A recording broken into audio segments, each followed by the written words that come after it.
Back to work na tayo mga kabisyo pagkatapos ng Japan tour at ng truck show sa Porac. Yan, meron kaming 4x4 dito, 4H G1 na cabin chassis. Lalagyan namin ng bed para maging dump truck or mini dump na 4x4 siya. Lipat tayo. Dali ako dito. Kasya pa.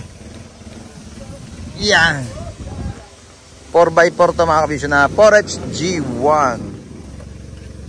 Ayan, 4H G1 engine. At lalagyan natin ng dump box para maging mini dump siya. Tatama dito sa ano. Atras pa konti. Atras ng bagya. 6 stud na siya mga kabisyo. Kagandahan dyan sa NPS ba to? Ang ganyang mga 4x4 NPS. Naka side spring 4x4. Yan, pag kailangan nyo ng ganyang unit mga kabisyo, on hand dito yan sa baluarte natin.